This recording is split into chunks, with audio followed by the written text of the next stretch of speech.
শুরু করছি আয়রা গল্পের 20তম পর্ব। এমনি দেখতে দেখতে দিন কাটতে থাকে। এখন যেন আয়রার সাথে সবাই কথা বলতেও ভয় পায়। আয়রা সেই বাড়িতে রাজত্ব করা শুরু করে দিয়েছে, বরঞ্চ এখন তারা সবাই চাচ্ছে আয়রা যেন তার বাড়িতে ফিরে যায়। তারা ধরেই নিয়েছে কোনো শক্তিশালী জিন আয়রার উপর ভর করেছে। আর এই অবস্থায় আয়রার উপর মার তো দূরের কথা, খারাপ ব্যবহার করলেও তাদের বিপদ। দুপুরবেলা আয়রা খাটে ঘুমিয়ে আছে। এখনো সকালের ঘুম আয়রার শেষ হয়নি। সে আয়েশ করে ঘুমিয়ে আছে। সারফরাজ জিন আয়রার কাছে এসে হাজির। সারফরাজ জিন আয়রাকে আলতো করে ডেকে বলছে, কি ব্যাপার আয়রা, আর কতক্ষণ ঘুমাবে? তুমি এখনো খাওয়া দাওয়া করনি। এতক্ষণ না খেয়ে থাকলে তো তুমি অসুস্থ হয়ে যাবে। সারফরাজের শুনে আয়রা ঘুম থেকে উঠে বসে। সারফরাজ বলে, অনেকদিন তো হলো, তোমার বাবা মায়ের কথা মনে পড়ছে না? তাদের তো তোমার কথা খুব মনে পড়ে। তাহলে এবার বাড়ি যাওয়া যাক। তখন আয়রা বলল, বললেই হলো, এত সহজে যাব না। ওরা আমাকে যা অত্যাচার করেছে তার 3 ডবল অত্যাচার যদি ওদের না করেছি, তাহলে আমার নাম আয়রা না। তখন সারফরাজ নিজের কপালে আস্তে করে মেরে বলে, মেয়ে পুরো পাগল হয়ে গেছে। যাই হোক আয়রা, তুমি একটু থাকো,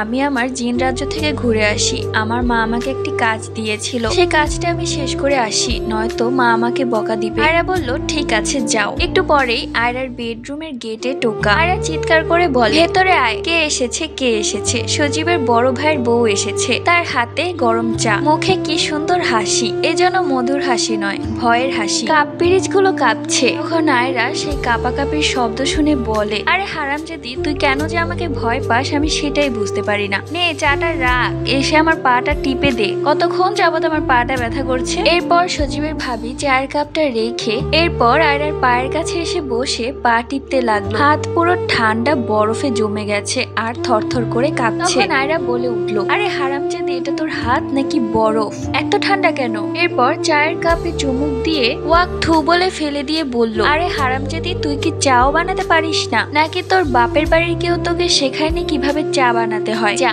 গিয়ে আরেকটা চা বানিয়ে নিয়ে আয়, অবশ্যই দুধের মালাই দিয়ে দিবি। এরপর সজীবের ভাবি হাসি মুখে কাপ পিরিচ নিয়ে চলে গেল। আয়রা তো ভেতর ভেতর হেসে ফেটে মরে যাচ্ছে। সজীবের মা যেন ঘর থেকে বের হয় না ভয়ে, সারাদিন দরজা লাগিয়ে বসে থাকে। কিছুক্ষণ বাদে সজীব সেই রুমে আসে। এসেই তার চোখ পড়ে আয়রার দিকে। ঘুম থেকে উঠে গেছে, যেটা দেখে সজীবের হাত পা কাঁপাকাঁপি শুরু হয়ে যায়। সে পা ঘুরিয়ে রুম থেকে বের হওয়ার সময় পেছন থেকে আয়রা বলে, হারামজাদা, কোথায় পালাচ্ছিস? এত সহজে আমার হাত থেকে পালাতে পারবি ভেবেছিস? তোকে তো আমি জ্যান্ত পুড়িয়ে মারবো।